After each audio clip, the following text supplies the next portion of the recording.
The 18 Strong Podcast, episode number 149 with Michael Manavian from Greenwich DX Sports Labs. So if you weigh 200 pounds, you should be eating 200 grams of protein a day. That's 50 grams of protein, roughly 6 ounces of chicken breast, 4 times a day. Call it 3 times a day and have a protein shake. It's not that outrageous as a minimum. Welcome to the 18 Strong Podcast, where you get direct access to the world's greatest experts on training harder, practicing smarter, and playing better golf. Now, here's your host, Jeff Pellizzero. What's up, everybody? Welcome to the 18 Strong Podcast, where it's our mission here to basically talk to some of the coolest people in the world of golf and find out some of the information that they have regarding how you can make your game stronger physically, mentally, on the course, off the course. And this week's episode is going to be a very interesting one. We've got our buddy Michael Manavian from Greenwich DX Sports Labs back on the show. Michael was here back in episode number 17, long time ago, talking about hormones and just their effects on the body. And this episode is, we're going to talk about nutrition, but this isn't going to be your typical health and nutrition episode, your typical health and nutrition podcast, because this one's going to kind of elicit, I believe, some mixed emotions as to the advice or suggestions, I should say, that Michael's going to present on the show and some of the techniques that he uses with his golfers and with himself when it comes to fueling the body for performance. What I can guarantee is that there's going to be many people listening to this show that are going to love the suggestions that Michael gives, especially because he gives you a lot of leeway in some of the food choices that you're going to be able to use in order to fuel your body. But I also know that there's going to be a lot of people that have questions regarding why he would suggest utilizing some of the different foods and strategies that he does. But that's what I love about this platform. We don't all have to agree on every strategy and everything that every individual does that comes on the show, or how they get results from their athletes or from their training programs. Everybody's got their own different and unique strategies. And I think that being able to tap into the different professionals that are out there is exactly why I love having this podcast and being able to talk to different people. So just a little background on Michael. He's a golf professional. He's a former bodybuilder, and he's one of the partners of Greenwich DX Sports Labs with Allie Gilbert and Dr. Stephen Murphy, who you've probably heard on the show, where they do nutritional blood testing, they do genetic testing, they do all kinds of very deep level testing on the bodies. And so Michael has a very strong background in what he does, not just from, again, the sports lab, but also his experience as a bodybuilder. So he brings in a very unique blend of skill sets. Michael works also with some of the highest level golfers out there. He's also a very competitive golfer, so he utilizes these strategies for himself. And so we're going to talk about how he uses food as fuel for his golfers, for himself. But I'll give you a little heads up. His strategies are probably going to be a little bit different or a little bit new to you, and maybe even compared to different viewpoints that we've had on the show before. But while they may seem a little contrary to your standard health and nutrition information, Michael's background in bodybuilding and in the nutritional testing give him a different view on how to eat optimally for performance. And so when he's looking at what's going into the body, there's a reason for everything that he's doing. So I can't wait to hear the questions after this episode. I know that there's going to be a lot of them, and that's why I would encourage you, if you're not in our private Facebook group, the 18 Strong Movement, I guarantee that this conversation is going to continue over there. Michael's in the group, and I know he's always willing to answer your questions. Let's just take one quick second here to thank our sponsor for today's episode, which is Scratch TV. If you haven't checked out Scratch, you have to go over and check out this platform. If you like anything regarding the fun side of golf, these guys have it. They're on it. It's basically a social platform where they highlight the different things going on in social media, the different events, the different tours, the PGA Tour especially, and they just have some fun with it, mix up some different videos, like the video that I just retweeted, which I thought was hilarious,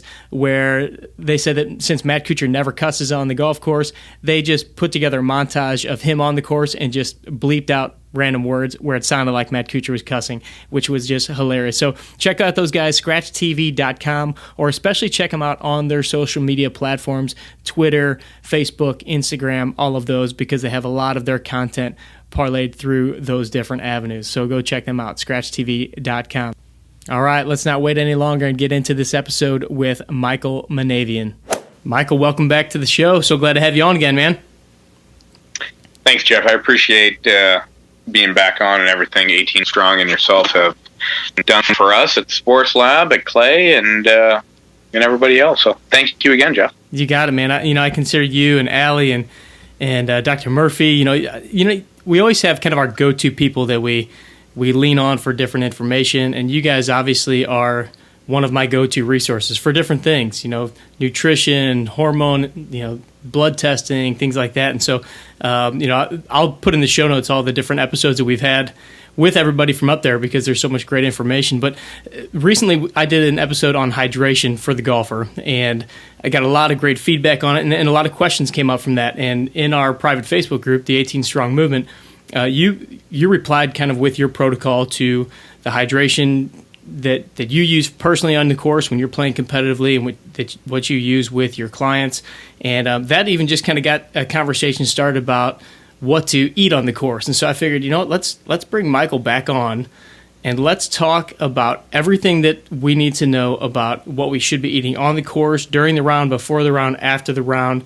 And so we're going to dive into the topic of nutrition. So, obviously you just played a competitive round today. We'll probably get into a few of the things that you did personally yourself today, but why is nutrition so important for the golfer right around the time that they're playing?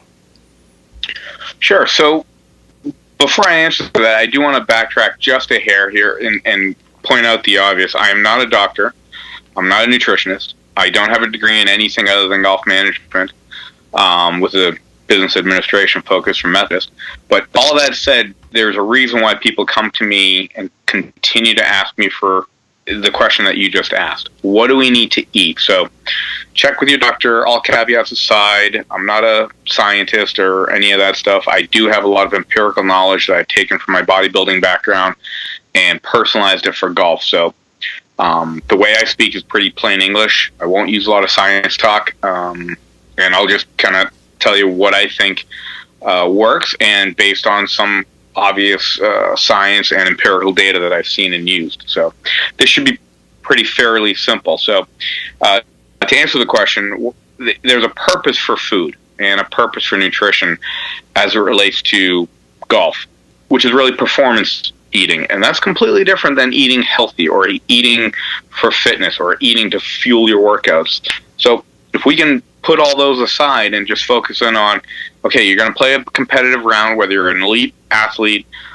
playing tournament golf, or if you're just a weekend warrior going out and playing, there's stuff that we'll talk about here that will help you, and simple things that you can just think with bigger picture concepts. But the goal of golf nutrition, if we want to call it that, is to allow the body to have everything it needs, so it's not sitting in the back seat like a couple of kids who didn't go to the bathroom before they went out on the big trip. You don't want to have them kicking the chair the whole time. So you want to have the body, you want to utilize the body for performance. But if the body's not fed, it's going to dramatize, it's going to get moody, it's going to be off its routine, and it's going to start asking for food. And the last thing you want to do is deviate your attention from anything, consciously or subconsciously, because the body's not diplomacy. It's going to ask you for something, whether you have it or not, and it wants it now. So it's either going to cannibalize your muscle mass to get what it needs, or it's going to shut you down in order to allow the body to do its repair mechanisms. So we want to make sure that the body has everything it needs, in simple terms, ready to perform and utilize it for performance. Well, I like that you kind of specified that, there's different reasons why we eat the way that we do on the course, or the way that we do around a workout, or if you're just, trying to live a healthier lifestyle, and that it's not necessarily always the same. And if you're really trying to maximize performance, we're going to focus on some different things here in the time period around your game of golf, whether that be, just one competitive round, or, maybe you're playing in kind of a member guest, or you're playing in a couple day tournament or something like that. And it's going to be determined by what your expected goals are, and not necessarily what your everyday diet is the rest of the time when you're eating nutritiously. So what are some of the things that we have to concentrate on, and when do we have to start thinking about how, our round, and how soon should we start implementing some of these things? That's a good question there. So let's take, for example, there's an event coming up, and we'll say you're going to go play Saturday. So If you're playing on the weekend and you know Saturday is coming up, first let's assume that's an early morning tee time.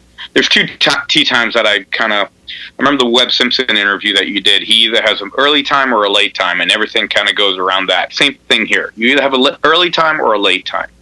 So we need to prep for the round of golf. So let's say you're playing on Saturday, and I'm already thinking about this on Friday for my clients. So Friday night, we want to make sure that you're fully fueled up for food. Now, remember what we're saying here. You need fuel. We're not dieting. We're not cutting calories. We're not watching macros. We're fueling up. We're topping off the tank. So what does that mean? Your body needs energy. Well, what's good energy? Fats and carbs. Both of those are considered energy. Protein, I consider that a repair tool. It's amino acids. So the heavy meal the night before, you want to be fully fueled up. So we're going to have a big cheat meal the night before, whether it's pastas, pizzas, ice cream, steak, white rice. Just carb the hell up with a lot of fats, and you really don't have to kill it with the proteins, but very common. I've told clients to go eat a half gallon of ice cream and have 3 slices of pizza the night before a tournament. Go have 2 double hamburgers or Big Macs, or I'm not a cheese fan, so I kind of try to lay off the cheese when it comes to loading up for carbs, just because a lot of people have food allergies to dairy, and we want to kind of eliminate all the mucus that can be in the intestinal tract for absorption. So the goal is to fuel up the liver. So cram as much food as you can, have a huge cheat meal the night before. Next morning, 2 hours before your tea time, I want you to do the same thing. I want you to I want you to have bacon. I want you to have eggs, home fries, and just really have a big breakfast. I mean, so the morning of, what we want to do is fuel up as much as you can 2 hours prior to the round. So if you're playing at 8 a.m., you're gonna have 4 eggs, toast, hash browns, 3 or 4 slices of bacon, and really the fats and the carbs go together, because the carbs are going to provide energy. The fats are going to slow down the energy intake of that, so it's going to steady state that, kind of filter it in, trickle it in evenly. Go to the range an hour before, typical range warm up. By the time you get to the first tee, now we're going to start about intra training, during the round nutrition. So on the first tee, or getting to the first tee before maybe hit a few putts 10 minutes before your time when the other tee's teeing off. Justin has these great peanut butter, almond butter packets. I'll have my clients take one of those, right? 10 minutes before the first tee. So now they're fueling up with fats. So they've had the meal the night before, which is probably in excess of 400 to 800 calories. I mean, a real pig out meal. Maybe 1,000. Then the morning of, kind of, you let that all digest and fill up your muscles, fill up the glycogen stores in your muscles, and then on the first tee, you're gonna, have another, 200, 300 calories of peanut butter, like 30, 40 grams of peanut butter or almond butter, and then go to the first tee. You should not be hungry, right? You should be full and digesting and just ready to go play. Then maybe around 6 or 7, 7th hole, have another one of those peanut things, have some nuts, have some mixed nuts on the golf course.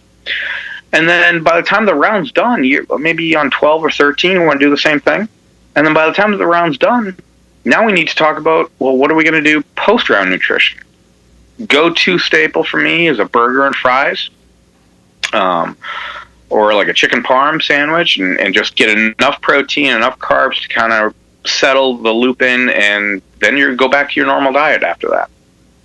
And that's just I have to say, I think you're making a lot of friends on this podcast, given the fact that you're preaching ice cream, you're preaching burgers, you're preaching, all the stuff that we basically normally tell people don't eat because of the effects that it has on you. So why so many carbs the night before? Is it, going out and playing around the golf, does it really require that much stored glycogen and everything when you're then competing? Well, it depends on who the client is. Again, if you're a competitive athlete, and did I say this was for the weekend warrior? You can take part of this. The competitive athlete who has some more fuel stores because they work out more. can go more, basically. But everybody's going to try to figure out what's the right amount for each. Is it one slice of pizza? Is it one pint of ice cream? For me, it's a half gallon and a whole pizza usually. I have no problem getting 3,000 calories down in a sitting and going to town. But is it required that much? I just want to be sure. I don't want to be out there and be hungry. That's really what I'm going against. But then I have no problem eating normally the rest of the time. So I don't consider food as good or bad. I consider everything a tool. When it's time to, utilize, well, what can I get that's got the most dense calories? And when at this stage, a calorie is a calorie for the most part, you're just trying to fuel up as much as possible. Well, eat everything. There's a term for this in bodybuilding. It's called shit loading. I apologize. That's what it's called. You just throw everything at the kitchen sink at it and you go to town. And the next day, these guys have all these glycogen stores that are fully fueled up. And so let's backtrack a little bit, because I think that hearing these different types of foods, people might get the wrong impression of what your normal recommendations are for diet. And I have to say that you guys at the sports lab are some of the most, you and Allie and Dr. Murphy are some of the most detailed when it comes to diet and prescriptions and nutrition. And so what would typical diet for somebody outside of the golf performance side, what is your kind of general recommendations normally? Because I want to kind of contrast that with what you're telling people right now. Most of the times, our basic bottom line, or I'll start with a range for our macronutrient profile that we do for clients. We ask them to get at least 1 gram per pound of body weight, or desired body weight. So if you weigh 200 pounds, you should be eating 200 grams of protein a day. That's 50 grams of protein, roughly 6 ounces of chicken breast, 4 times a day. Call it 3 times a day and have a protein shake. It's not that outrageous as a minimum. At the high end of that, if you're an athlete, you go to 1.5 grams. If you're a bodybuilder, 2+. So that gives you the range of where you should be. The elderly, you can go all the way down to like 0.75 per gram per pound of body weight, but nobody wants to consider themselves elderly, so I get it.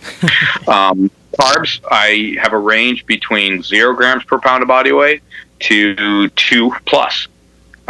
But our starting point is about 3/4 gram per pound of body weight. So if you weigh 200 pounds, you're going to have 150 grams of carbs per day.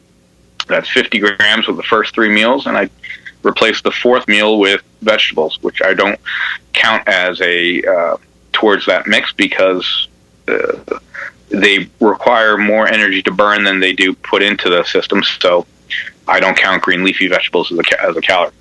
Some people do, but again, this is Mikey talking. This isn't your nutritionist. Right. And then fat, I'll do 0.5 gram per pound of body weight, standard for everybody. So 100 grams of fats. What is that? You're basically going to be counting what you're getting in your chicken, your fish, and your eggs, and subtracting that, and maybe having 2 to 4 tablespoons of olive oil, or macadamia nut oil, or a handful of nuts, or something like that, to supplement your fat intake a day. So green leafy vegetables with 3 meals, pretty much is standard on our protocols, but that's just a starting line, baseline for people. And with that, you can design any diet that you want.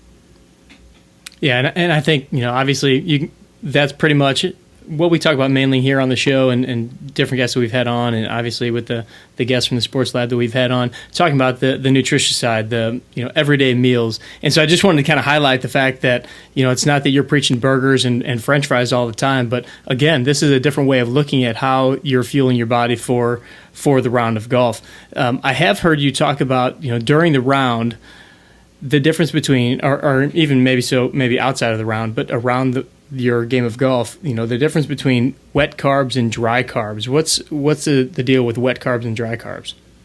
Absolutely. So the last thing you want to do on a golf course is dehydrate yourself, which we'll talk about a little bit later. But every gram of carbohydrate you ingest requires 3.2 grams of water. So if you put a piece of toast in water, it's going to swallow it up like a sponge. So the last thing we want to do is take a carb that's heated, dried out, add sugar to, which is now going to increase its desire for water tenfold, or a bit. I don't want anybody to call me out on the tenfold. You're going to increase his desire to get hydrated. So when you ingest, for example, dry granola is going to pull water out of the system, out of your body, out of your vascular system, and try to utilize it for digestion. Well, all of a sudden, you're going to dehydrate yourself if you do that. Now, that was one of my protocols I used when competing. I would eat five pounds of dry granola in order to dehydrate myself purposefully in order to make my muscles hold as much glycogen as possible. So that would be the last thing I would want to do when in a golf course, in a golf tournament. So what are wet carbs? Wet carbs are things that have water in them. Dry carbs would be carbs that you have to add water to them. So, for example, oatmeal is technically a wet carb if it's cooked. Rice is a wet carb. It has the water in it. Sweet potato, I would call a dry carb, even though it has moisture in it, but you're not adding any water to it. Pasta is a wet carb. Granola is a dry carb. I tend not to use fruit for any of this stuff, but obviously dried fruit is a dry carb. Regular pineapple is a wet carb, but a dry pineapple candy with sugar on it, that's a dry carb. So those are the things that you want to avoid. Now, on the golf course, one of the reasons why I prefer nuts for energy is because they're fats for the most part. Yeah, they have some carbohydrate in them, but the majority of them is fat.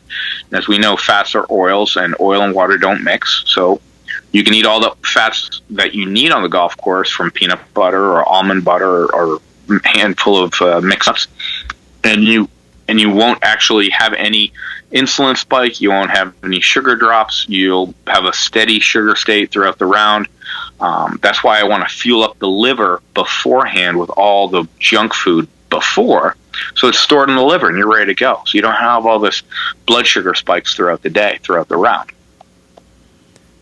So there's a method behind it. Yeah, absolutely. So during the round, you're pretty much sticking with the nut butters and the fats. How many calories? Maybe not calories is the best way to ask it, but how much do we actually need during the round? You see some of these guys bringing like hoagie sandwiches out there and pulling all this stuff out of their bag, eating their granola and their dried fruit. I mean, how much do we actually need through that 4 to 6 hour period or whatever it might be? Well, not much is the answer. If you've prepared the night before and you've prepared the breakfast of, you could get, you're going to be playing, if you're eating 2 hours before your tee time, and I don't like my clients going past 3 to 4 hours without nibbling on something. And if they're really high capacity people and need a lot of energy throughout the day, I might throw in a protein shake with some olive oil on the golf course, and that's another 400, 500 calories. That's great. But really, if you get one of those, in the store they have the 100-calorie single-serving packs of prepackaged nuts. Throw a couple of those in your bag. 200, 400 calories per round. It's good. I mean, it's all you really need. But some of these rounds can go from being a 3.5-hour round to a 6-hour tournament round, where you're just waiting on every tee shot. Everybody's grinding over every putt. It's a tough golf course. A lot of mental energy being drained. It's hot out. It's a long course. Erin Hills. I mean, you had 5.5-hour, 6-hour practice rounds there. It was a joke. So you want to make sure that you're fully fueled for anything that they throw at you, and that's why I do the overkill on it, because I can always burn that stuff off later with the workout. All right, so let me ask you this, because I know that there's probably going to be a little backlash on hot dogs and French fries and stuff like that. What if somebody, because I know that some people just don't want to put that in their body. Every now and then I think I love it. Had some ice cream this evening, as a matter of fact. But, some people just don't want to put that in their body. So what are some other options that they can use to get that same loading effect without going maybe the pizza route, the ice cream route, the burgers, that kind of stuff? Steak and white rice. Steak and sweet potatoes the night before. I'm good with that. Let's take a quick second here to thank our featured sponsor for today's episode, Super Speed Golf. If you haven't tried out the Super Speed clubs, you got to get your hands on them. You're going to be swinging faster, you're going to hit a ball farther, and everything's just going to come into place and feel in sync by using these clubs. Super Speed Golf is basically an overspeed training system that utilizes 3 different weights of clubs with different protocols to get your body moving faster throughout the entire swing. So it gets your club moving faster, it gets your body moving faster, all relating to more club head speed, which is, let's face it, what we all want, a little more distance off the tee. You can check them out at superspeedgolf.com. And once you're ready to purchase your set of Superspeed clubs, be sure to use the code 18STRONG to get your discount. All right, let's get back to Michael. Right now, since we're not looking at aesthetics, we're just looking at pure fuel source. I look at everything as protein, fats, or carbs, and I just want to hit those numbers. So I just made it easy with the junk food because I like having a junk food meal once a week. So if you're a weekend warrior and you're playing once a week and you're going to fuel up the night before, great, tie it in together. Things that I want to avoid are alcohol. Those things are going to dehydrate you. But if you're drinking alcohol, then why are we even talking performance? So right, yeah, great question. Great question.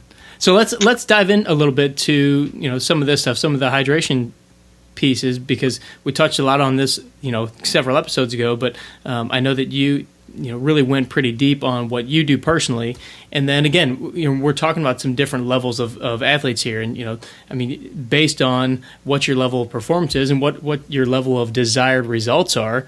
You're just going to adhere to this a little more soundly. So hydration-wise, you mentioned obviously avoiding alcohol. What are some of the other things that you really pay attention to? So as we said earlier, carbohydrates, the second part of that word, hydrate, carbohydrates, they hold water. So fueling up, I usually like to have the clients have a gallon of water the day before throughout the day. Don't cram it in the last hour or night before you go to bed. Just throughout the day, even tick off a big gallon jug that, by the time after each meal, have a quart of water, till your next meal. So that's kind of a good indicator. 4 quarts in a gallon, you can just check them off, have, one before noon, one before 4, one before 8, one before bed, kind of rough model there every 3 to 4 hours. If you can get a quart of water in you the night before. For a high performance athlete, maybe have 2 gallons of water. That's fine, or at least a gallon and a half. That's going to help the carbs load and store. I also want you to add sodium to your meals the night before. The sodium is a transporter. You can look up the GLUT4 receptor and read all about it if you want on Wikipedia. But basically, you're looking at having the sodium shuttle the water into the cell. And the potassium shuttles it out of the cell. So it's a balance between sodium and potassium pump and the magnesium calcium pump. Those two things, if you want to tech it out and geek out, those are the things we're really looking at. So salt your food, salt your water the night before, shove all the carbs into you. The day of, I actually like having a cup of coffee for clarity because the caffeine in it really stimulates. There's a lot of stuff that says, caffeine is going to dehydrate. I get that. But if you're already used to the caffeine, then if you don't have the caffeine, you're going to probably have a headache. So you want to make sure that you stick to your normal routine. If you work out, in the morning every day, then you should work out that day as well. Maybe not as vigorously or change your workout routine a little bit, but, keep doing what you're doing. Obviously, if you're playing in the U.S. Open, you're not going to, I think you're going to be prepping for it a little bit differently. But getting back to hydration, so you're going to have a gallon of water the day before, which is also why I like the ice cream personally, because it's got a lot of water in it. It's got sodium in it. It's got sugar in it. Ice cream is a great carb loader for me. For other people, it might not be, but there are multiple choices here. Then the day of, you have a coffee in the morning, continue having water throughout the round. I like to use Powerade Zero. I throw 32 ounces of that in the bag.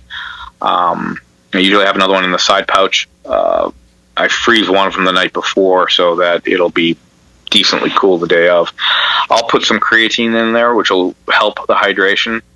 Ice cream and creatine is awesome, by the way. It's like a little grainy, so it's really nice the night before. I add another item that is a food-safe product that is a skin moisturizer, so I'm not even going to get too deep into it, but it binds water to a fat which lasts longer, so I do that personally, but it's not recommended.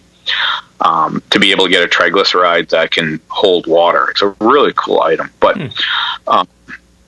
if you have Powerade Zero, it's got enough of that good stuff in there, and it's got some flavor to it. You can throw some branch chains in there, throw some sodium in there, and you're kind of good to go. After the round, really is where I, take real care. If you're playing 36, if you're playing a member guest, have an Epsom salt bath the night before. Have a jacuzzi tub if you can. In lieu of a massage, obviously if you can get a massage in between rounds, that's great. But the rest of us, even if you go soak in a tub, all that water pressure is going to help relax the muscles. So really getting you, and then if you have the Epsom salt bath, you have the magnesium just soaking into your skin, and you sleep like a baby and you're ready to go the next day. So explain the creatine when you mix that into your Powerade Zero and even into your ice cream. What is that doing for us?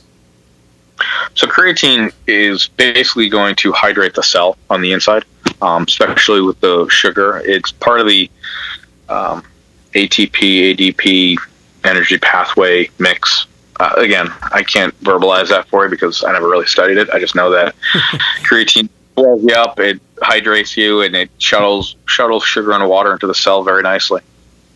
So it'll give you added strength. It's the same thing of getting it out of red meat. There's no water regulations against it. Speaking of water regulations, you can't do the IV therapy if you're playing on tour in between rounds unless you've completely passed out and it's a medical necessity. But if you want hydration therapy in between rounds, IVs are a great way to go. I know people who go to Vegas have IV therapy places in between rounds because they're hungover. Dr. Murphy has a hungover MD company, and he actually does provide IV drips for drunks after New Year's Day. Yeah, not joking. Hungover MD, you can Google it. That's what a great idea. It's a separate. Might need to franchise that everywhere. Yes, sir. Yes, sir. That's awesome. Amino acid drips, all sorts of stuff. Wow. So, and then another question on the branch chains. Branch chain amino acids is obviously what you're talking about there. What is that doing for us throughout our round? It's the reason why I don't like people eating protein or full proteins on the golf course, because that's going to take a lot of energy to break down. So this is one of those times where a protein shake is kind of pre-broken down, and it breaks down even further into branched chain amino acids, which something like 70% of all muscle tissue requires the three branch chains, leucine, isoleucine, and valine. So those three branch chains repair muscle tissue. Well, if you're using your muscles to perform an activity and your muscles are screaming, I need recovery, it doesn't care if you don't give it branch chains. It's going to go steal it from other muscle mass and basically catabolize you. So we don't want to keep you in a catabolic state, which means to use energy to break down. We want to put you in an anabolic state, using energy to build you up. So that's where the branch chains, they go right in the muscle, they get absorbed in 20 minutes, and your muscles feel good, basically. They have the nutrients they need to perform at their best. And the only reason we're doing this is for optimizing performance, taking out any question of dehydration. And people will tell me, Kenny Venturi almost passed out when he won the U.S. Open at Congressional. I get that. Well, we don't want to get to that level. Yeah, right. That's a bad thing. A couple of years ago, there was a trainer who had 4 of his clients, pass out and need IV therapy with the medics. They even closed the golf course to the gallery at Congressional a few years back. No one was allowed to go on Saturday for the tournament to even watch. The players were out there, and there was medical teams everywhere. It was one of those don't go outside super hot DC days. Well, what are you going to do? You got to play in it. I get it. So you keep up with it as best as you can, and you hope you don't go past the point. And if you do, well, now you've got some signs that you got to pay attention to. Are you making bad decisions on the golf course? Are you feeling dizzy? Do you feel like you're going to pass out? Are your mood changing? Or are you having mathematical errors, headaches, errors in judgment? Though any of those things happen, we've got a few protocols that we use. I had a kid playing 36-hole match last month in the Westchester Amateur, and I showed up to the course in between rounds to see how he was doing, and he got pushed to the 19th hole, and I'm looking at him. I'm like, you're about to pass out. Come with me. So we went inside the clubhouse. I went upstairs. I grabbed an aspirin from the locker room attendant. I grabbed those great locker room. The clubs here in the Northeast have these really awesome paper towels with their logos on it. They're like fabric, but they're not. But they're like disposable. They're unbelievable. Went to the bar. I asked the bartender for a cup of ice. I put it in the cup first, and I put the ice on it. Then I added water to it. Let it soak for like 30 seconds. Took the towel out and put it on the back of his neck. And all of a sudden, his temperature came down. He started getting more hydrated. I gave him 2 tablespoons of sodium with about 4 or 5 ounces of Gatorade because he needed the sugar. And I told him to just shut up and pound this without letting him know what was in it, because if he is, he's not going to drink salt water. It's going to taste horrible. So I'm like, you're about to gag here in about 30 seconds. That's okay. Just suck it up, stay with it, and in about a hole, you're going to feel better. And sure enough, he's like, that was horrible, but I feel really good now. The headache's gone. I'm like, yeah, because you're dehydrated. So first thing we need to do is put in sodium. Now, if I did that and it made him worse, and guess what? I needed potassium, which obviously you didn't. So that would be a situation if you gave a person potassium, which the body is holding on to, and you got rid of the sodium, all of a sudden the pump's going to go. He's going to start cramping. Bad move. The last thing you want to do is cramp a golfer on the golf course. Yeah. So this is the real delicate thing that in bodybuilding, I have seen people almost die because they took the wrong combination of diuretics. One was potassium sparing, the others were, anyways, bad situations where you can drop the electrolytes, and the muscles require sodium and potassium to pump. Sorry, the sodium potassium pump needs both of those elements in order to let the water go back and forth, as well as the magnesium and calcium pump to let the water go back and forth as a shuttle. If any of those two pumps are out of balance with one of those 4 electrolytes, you will cramp. The problem is finding out which ones you're out of balance with. Well, when you're sweating, it's pretty easy to tell. If you're sweating, your sodium's out of whack. This is why we want to just load up on sodium the night before, the day of, and eat sodium-rich foods. So the nuts should have salt on them. They should be loaded with salt, not the salt-free crap. Load up the salt as much as possible. Today was a 99% humidity day for me. Playing, and I was just, at the turn, I had a shaker cup full of sodium. I went in the restaurant, in the locker room, and in the restaurant there, and just shook some sodium into a cup, threw it down. It wasn't a lot, just a little bit, just to get that really awful feeling in your mouth, and just keep going. Again, we're looking for form. We're not looking for taste. I think I think most people are cringing at the time, are cringing at the thought of just drinking sodium. It actually reminds me of the time when I was a little kid. My sister dared me to drink the salt shaker, which I did on my neighbor's front porch and threw up all over the place. My kids still love that story. But everything that I've learned regarding hydration, especially when I was kind of prepping for that episode a few weeks ago, is that we have to replenish that stuff. And since I've been using a couple of these different products, and I mentioned on the show I used the Right Stuff USA, which is a very high sodium packet drink, and I've handed that out to a couple of my clients, and several of them have noticed that they were kind of feeling some of those symptoms of not quite lightheaded, but kind of feeling a little out of sorts on the course. And putting in that extra sodium definitely helped, within a hole or two, really kind of kick them back into gear. And that's exactly why, the stuff that you're talking about. Yep. The worst thing you could do is go into a sauna and not have sodium in you. That's basically what you're doing on a hot day. Now, mind you, even on a cold day, you're using your muscles, you are sweating. You may not be feeling the perspiration as much, but some of the indicators on cold days, I've seen people urinate over and over and over, hole after hole, because now their cortisol and their aldosterone is through the roof because they're nervous, like a little kid, and all of a sudden they're urinating every hole. Like, something's going on here. So now you got to monitor it on cold days as well, making sure that you have enough potassium in your system, have enough sodium in your system, and that your water is sticking to something and binding to something, which is where the electrolytes help. And a great location for electrolytes is lemon wedges.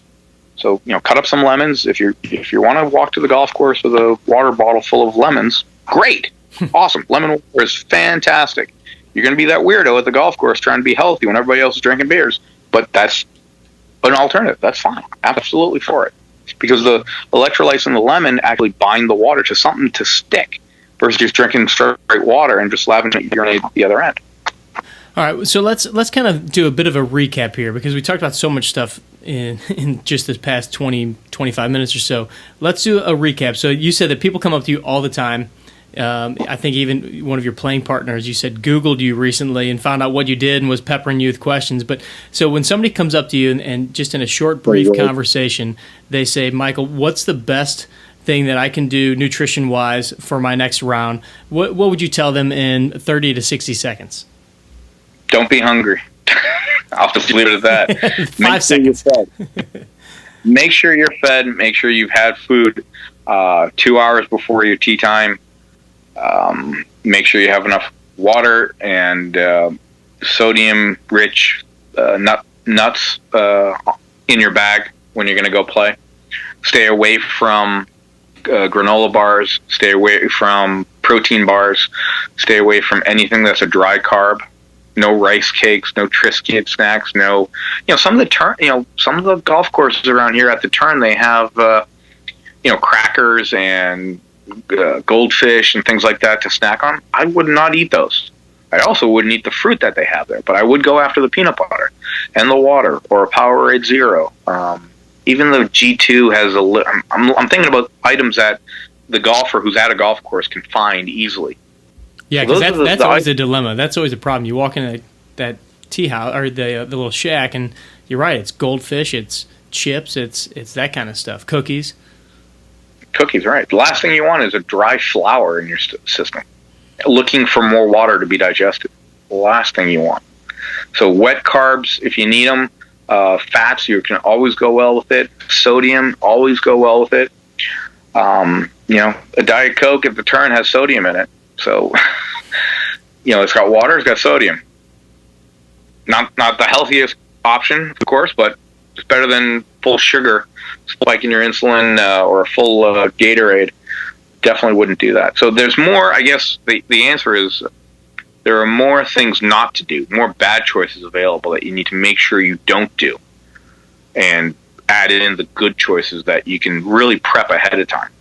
But you got to be a prepper. You got to have the mindset that this is no different than any other fitness activity that I'm doing. I'm going to be on a golf course for 6 hours pretty much between getting there and leaving. You're there isolated in the middle of nowhere sometimes, with a halfway house basically as your only bastion of hope. So even if you can hit a grocery store on your way in, you can find these nuts, nut butters in simple squeeze packs. They have them.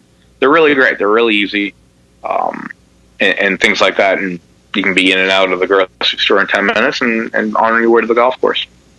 I think just like everything else, it always comes down to prepping and planning and just knowing what you're expected to do, knowing what you need, and being prepared to, kind of meet every situation that you're going to come across, which is, whether you're on the golf course, whether you're working out, whether you're going on a hike, whatever that might be. So, Michael, always a pleasure to bring you on. I always love getting your perspective on things because I know you're going to come at it from a bit of a different angle than most of, some of the things that we read or that we just kind of hear in regular everyday activity and everyday conversation. So always appreciate the insights that you bring to the 18 Strong podcast, brother. Well, you're the man. I appreciate you, Jeff. One final thing on recuperation. Any of these new cryotherapies or ice baths or Epsom salt baths, compression therapy, I'm a big fan of all of those things as a thing to do afterwards. Even going for a dip in the pool or jacuzzi, all those things are little items that will make a big difference in the end. If you can, obviously we all have lives, and boss calls you at noon, says, "Hey, we got a 1 o'clock tea time," and there you are at work. You had no plans of playing golf that day. What are you going to do? Listen to this podcast, and you'll have a clue. You're going to hit the store. You're going to get your nut butter, and you're going to be ready to roll. Yes, sir. Jeff, you're the man. I appreciate all of your support. You got it, buddy. I'll be talking to you very soon. Thanks, Michael. Yes, sir. All right, I hope you enjoyed this episode with Michael Manavian. I know that there's probably a lot of questions regarding some of the nutritional information that was in the show. So by all means, come on over to the Facebook group, the 18 Strong Movement. Ask for approval if you're not a member over there. And let's start talking about the content of this episode. I want to hear your thoughts. I want to hear your opinions. And hopefully we'll get some great dialogue going on back and forth. If you want any more information on Michael or Greenwich DX Sports Labs, just go to episode number 149 on 18 Strong, just at 18strong.com. You can search 149 or search Michael or Michael Manavian. His name will pop right up. You'll be able to find it all over there. And we'll have links to all of his social profiles and how you can find him online. Thanks again for joining us, and quick thanks to our sponsors again of this episode, Scratch TV and Super Speed Golf. By all means, go check out both of them. And if you aren't subscribed to the podcast yet, go to iTunes or Stitcher, whatever your preferred podcast app is, and please sign up for the show. So for now, we'll catch up next week. Train hard, practice smart, and play better golf. Thanks for listening to the 18 Strong podcast at www.18strong.com. And remember, train hard, practice smart, and play better golf.